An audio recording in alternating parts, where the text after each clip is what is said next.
Have you heard about the plausible argument? Alright, pay attention now, please. That there is a plausible argument that democracy began in Igboland. The very first written constitution on this planet was written by the Igbo people. Now you heard that correctly. It isn't a mistake. You can hear it again. Pay attention. Democracy began in Igboland. The very first written constitution on this planet was written by the Igbo people. The very first government on earth was set up by the Igbo people. The white men, the red men, the Jews, they know it. The very first democracy that involved self-governance, that worked for everybody, not just the Greek wealthy, but everybody, was in Igboland. And the very first democracy that permitted women leaders was in Igboland. When the white man wants to lie, he will use plausible words, he will use complex, subtle words to explain simple things. What he's trying to tell you here, that it happened in Igboland, did not happen in Igboland. It happened when we were in the Middle Earth, in the place we call Sumer, land of Sumer. Then we were called Sumerians, which is present-day Babylon or Iraq and Iran. The black people we left there to return as ancient people, they are still there. Many of them are still there.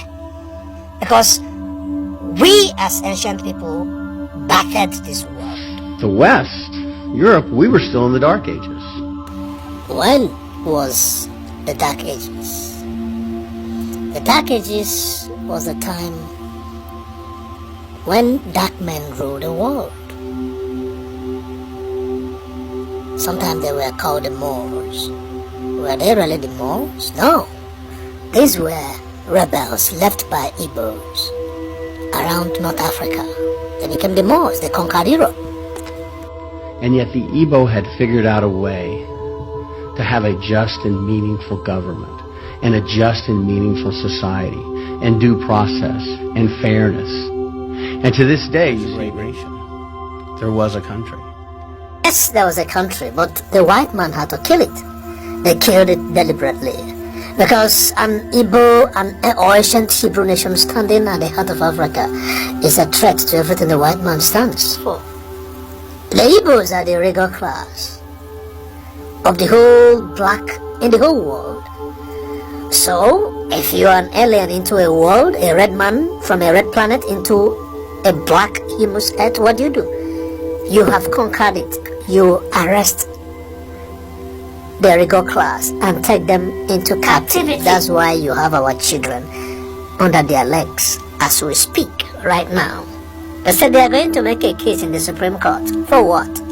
Just listen. Later when I learned something most people don't know. This man is so sure he's speaking of something most people don't know. And by most people he's referring mainly to the Igbos and to the general public in this world, except a few class of the white men. Democracy began in Igboland. The very first written constitution on this planet was written by the Igbo people. Do you know the law this guy is referring to that was written by the Igbos? The first law that was written on earth is called the Code of Hammurabi. It was written by the Sumerians. He's referring to us when Igbos were called the Sumerians, when we inhabited all the whole land of Babylon before the aliens conquered us. That is what he's referring to here, the Code of Hammurabi. The letter was codified as a statute or a canon in the Decalogue by Ramoshe. The very first democracy that involved self-governance, that worked for everybody, not just the Greek wealthy, but everybody, was in Igboland. Is he speaking like a fool? Is he a fool? This fellow is a member of the secret intelligence. He didn't come here on his own. He is a sent agent to speak. He's even allowed and given pass to speak these things that he is saying. He's not just saying it. They are not like us, that any man can just sell his land, take money and travel overseas and begin to talk nonsense. No. He was sent to say this, to drop this. And the very first democracy that permitted women leaders was in Igboland. the West, Europe, we were still in the Dark Ages. And yet the Igbo had figured out a way to have a just and meaningful government. Now, don't get confused here when he says Igbos figured a way. No, we didn't figure any way. We wrote it down. We codified it. In the Code of Hammurabi, in the Decalogue, the Hebrews had the laws. The laws came from Elu or Eligwe, from Ezelu. We didn't just figure it out. It was written down. Written down in the Indora, which they call Torah. Some of you don't even know that what the white man calls Leviticus actually was or is Iwochoku, the law of the Most High.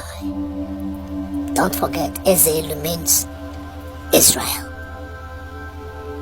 The righteous kingdom of the King of Heaven, Alezumu Ezelu, is coming.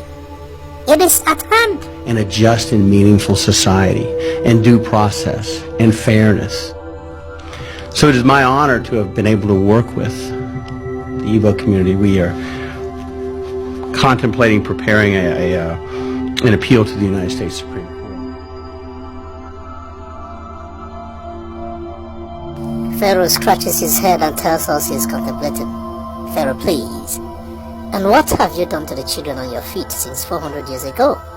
You think we are fools? Then we will be fools forever if we are waiting for you, please. Now this is the foundation of the reason they don't want you to be a nation. Because you have the law, you have the means with which to turn this world into a good place, where every Tom, Dick and Harry can live in peace. They know that. They know that you are capable of setting up a kingdom that will bring everlasting peace on earth, the kingdom of Chukwu Kabima. They know.